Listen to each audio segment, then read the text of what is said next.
Assalamualaikum warahmatullahi wabarakatuh. Hey, ketemu sama gua Rayvan di channel Rave Movie Update.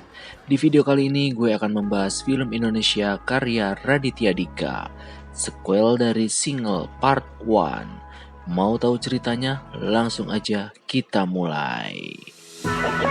Sebelum lanjut, jangan lupa untuk like, comment, and subscribe untuk mendukung channel ini untuk bisa terus berkembang.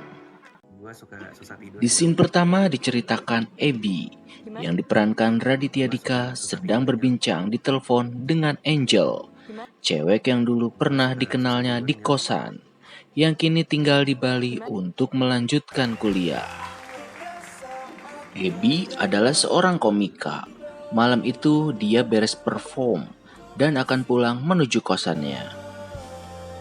Di kosan, Abby berkenalan dengan Alika, cewek cantik pemilik laundry.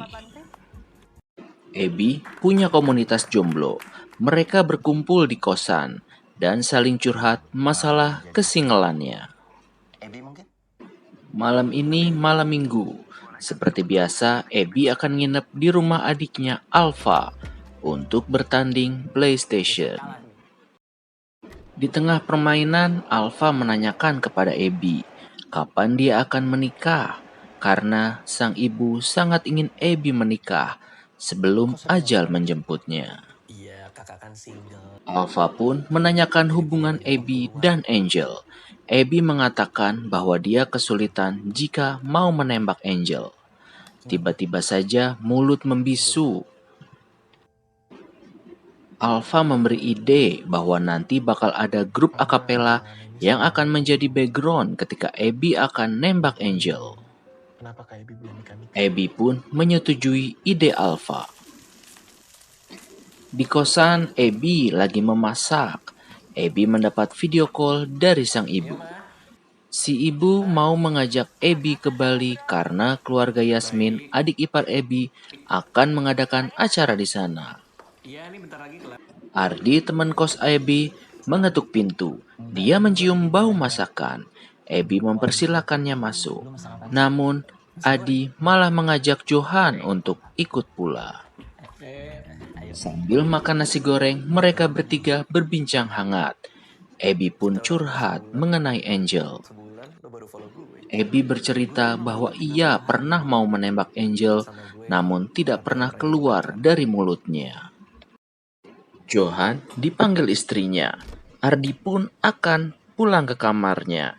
Ini waktunya Abby akan menembak Angel dengan ditemani grup akapela. Abby mulai video call dengan Angel. Abby pun mulai berbincang dengan Angel dengan bantuan kertas catatan sebagai bahan pembicaraan. Ketika akan nembak, Angel cerita terlebih dahulu bahwa di Bali ada yang sudah menembak dirinya bernama Arya, namun Angel belum menjawabnya. Angel malah menanyakan pendapatnya ke Abby, karena Angel pun belum pernah berpacaran seperti Abby. Gagal sudah rencana Abby nembak Angel. Keberadaan grup akapela pun akhirnya sia-sia.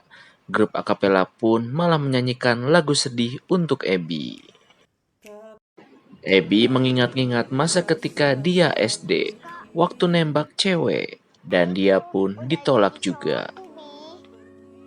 Siangnya Abby menuju laundry untuk mencuci pakaian kotornya. Tanpa disangka dia bertemu Alika, cewek yang waktu itu berkenalannya waktu di kosan. Malam harinya Abby open mic lagi di tempat biasa. Namun respon penonton sangat mengecewakan.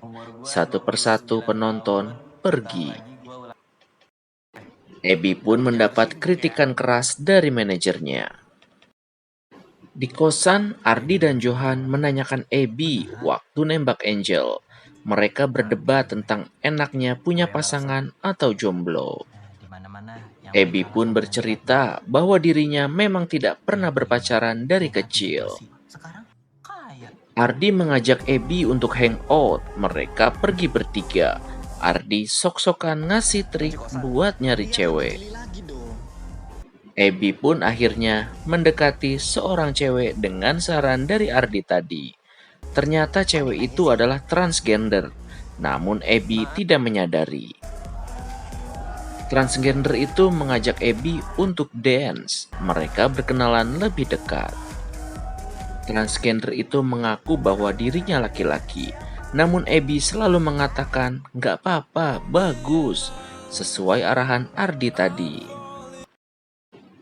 Ardi dan Johan mengajak Abby ke toilet. Mereka menyanjung Abby karena berhasil berkenalan dengan cewek. Mereka pun bertiga bertemu dengan Sophie, si transgender tersebut. Sophie membawa teman-temannya. Sophie pun kembali ngejelasin bahwa dia adalah laki-laki. Di situ Abby baru menyadari. Sophie pun akhirnya marah-marah. Abby pun digampar sama Sophie. Sebelum lanjut, jangan lupa like, comment, and subscribe. Abby kembali open mic di tempatnya dia bekerja. Namun kembali materi yang dibawakan garing. Dia kembali mendapat kritikan dari si manajer. Abby pun diberhentikan sementara dari pekerjaannya sebagai komika di kafe tersebut.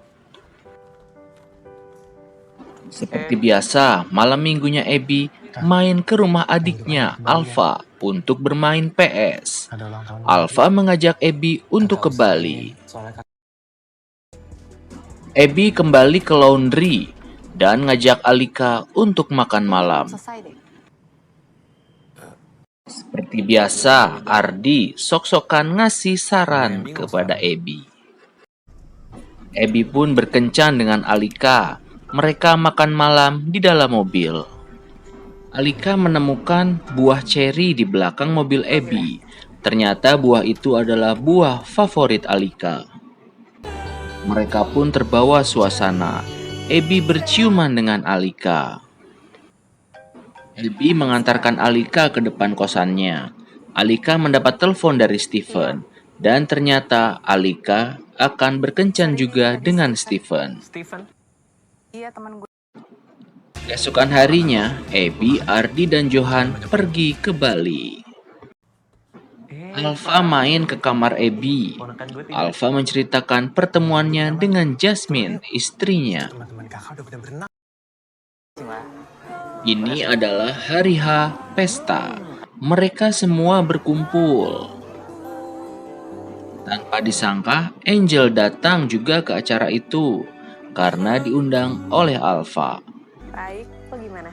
Abby pun berbincang-bincang dengan Angel. Angel pun dikenalkan pada Ardi dan Johan. Di lain hari, Abby mengajak Angel ke spot romantis di atas tebing. Angel menanyakan siapakah pacar Abby sekarang. Abby berencana untuk nembak Angel kembali, namun tidak pernah keluar dari mulutnya. Gue udah lama gak nulis materi baru. Abby pun curhat kepada Ardi dan Johan. Kenapa setiap mau nembak Angel selalu gagal? Ardi membawakan omelet magic mushroom untuk Abby dan Johan. Abby dan Johan tidak mengetahui bahwa magic mushroom tersebut bisa membuat orang menjadi halusinasi. Ya gue berani nyoba selama kalian berdua nyoba. Abby ditelepon Angel untuk ke panti Werda. Abby pun dikenalkan pada Arya, gebetan Angel. Magic mushroom mulai bereaksi. Ardi dan Johan mulai berhalusinasi menjadi monyet. Abby memasakkan anggota panti nasi goreng andalannya.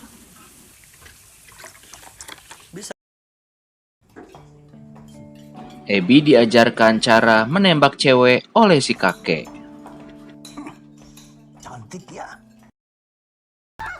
Ardi dan Johan mulai membuat kerusuhan di luar hotel. Kita lebih dari teman. Magic mushroom mulai bereaksi pada tubuh Abby. Abby nembak seorang nenek-nenek yang dikiranya adalah Angel. Pacar.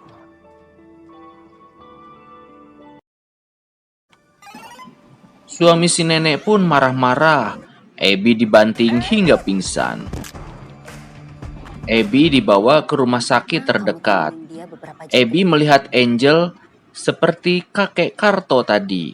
Ia mengajarkannya untuk menembak Angel. Abby pun mulai curhat kecintaannya kepada Angel. Iya, kakek Karto kan yang tadi saya suapin. Abby main ke rumah Angel dan membuatkan nasi goreng untuk Mama Angel. Angel menanyakan kepada Abby atas ucapannya waktu di rumah sakit tadi. Abby menyuruh Angel untuk melupakan ucapannya karena itu hanya halusinasi.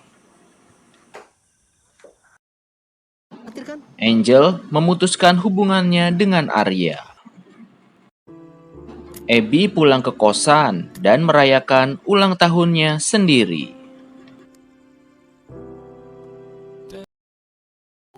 Kok bawa bantal? Ternyata Alfa pun datang ke kosan Abby dan membawakan Abby kue ulang tahun. Selamat ulang tahun ya, Kak.